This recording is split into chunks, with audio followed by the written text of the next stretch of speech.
Hello again. So we're continuing with kinematics. Now,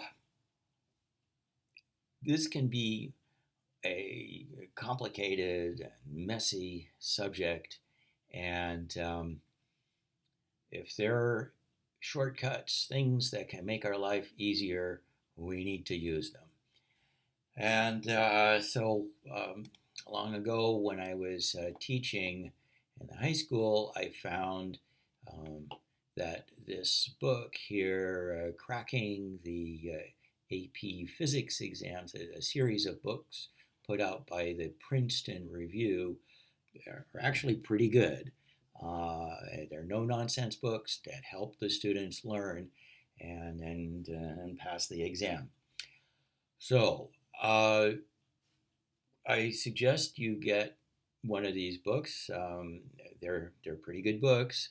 Um, there are various books of this type out there. Um, some of them are really terrible, but the ones that are put out by Princeton Review are good. Okay, so having said that, I want to introduce you to the Big Five. And so the idea for the Big Five came from the Princeton Review book. And so these are five equations that uh, present you with different ways, different options for solving kinematic problems.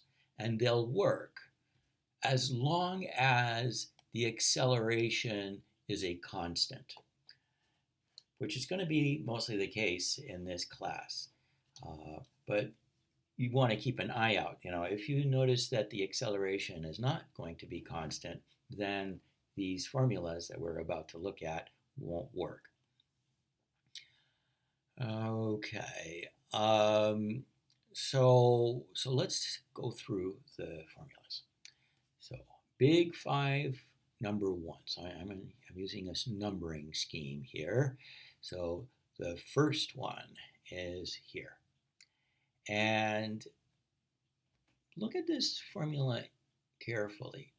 Notice that the acceleration is not part of the formula.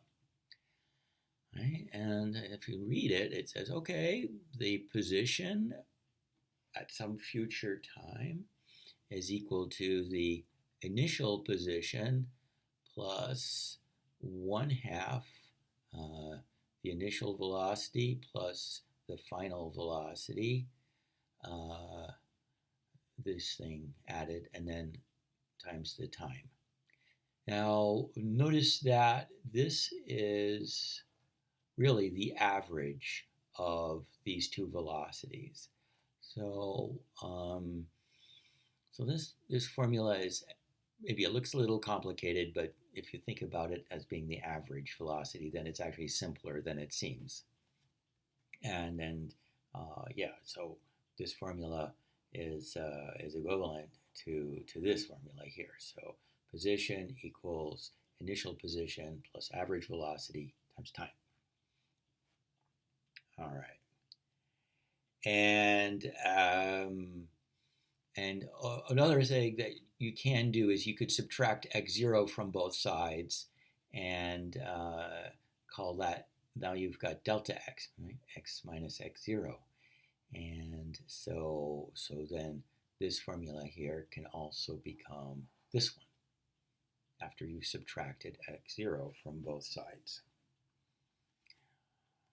Okay. So when I'm going to be giving you four more of these formulas, and you're going to ask yourself, well, how do I know which formula to use? The thing is to keep track of what is not in the problem. So if you have a kinematics problem and there's no acceleration involved in the problem, then chances are this formula number one is the one that's going to do the job. So you want to ask which one is missing. This determines which formula to use. Okay, Here comes formula number 2. So we've got the velocity equals the initial velocity plus the acceleration times time. Notice that there's no initial position. There's no final position. There's no change in position. Okay, great. Now you could subtract v0 from both sides, and that would just give you the change in velocity, in which case the formula becomes delta v equals at. All right. Now let's look at formula number 3. X equals x0 plus v0t plus 1/2 at squared. Notice that the final velocity is not part of this formula. The initial velocity is, but not the final velocity. Also, if you subtract x0 from both sides, then the formula becomes this. The change in position, the displacement, is v0t plus 1/2 at squared. Number 4. Number 4 looks a lot like number 3, but there's a little difference. Instead of, you see here it's v0, but here it's v. And you see here it's a plus, but here it's a minus. So, so this formula is missing v0. It doesn't have the initial velocity.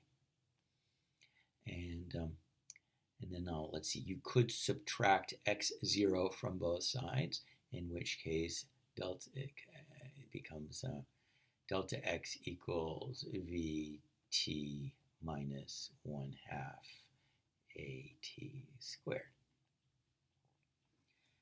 Okay, and now the 5th one, the 5th of the big 5. The final velocity squared is equal to the initial velocity squared plus 2 times the acceleration times x minus x naught. You look at this, and t is not part of this formula. The time is missing from this formula. Okay, so now you've got 5 formulas. And so the general strategy is to do these kinematics problems. Number 1, make sure you're doing a constant acceleration problem. Step 2, pick one of these 5 formulas based on which variable is not in the problem. Step 3, do some algebra. You're going to be rearranging whichever formula is the one you've chosen, and you're going to rearrange it to solve for whatever is being asked by the problem, to solve for the unknown. And then you plug in the numbers and you get your answer. Okay. So here are some practice problems. We're going to be doing this in class, and I'll be providing answers in Canvas, and I'll also post some answers on my private website, halverscience. But there's one more thing I want to show you before wrapping things up, and that is that this is the cheat sheet that I give my students at the beginning of the semester. And notice that the big 5 formulas are right here. Right? So in this chapter, we've talked about velocity, or speed rather, definition of average speed. Here we've talked about velocity, and then we've talked about acceleration, and now we've introduced these 5 formulas that kind of summarize the kinematics with constant acceleration. And one last thing on this cheat sheet, I've got the acceleration due to gravity. Um, I wrote 9.8 instead of 9.81. So uh, actually, this is pretty much what most books do. They'll round it to just 9.8 rather than 9.81. Okay, so that's it for kinematics.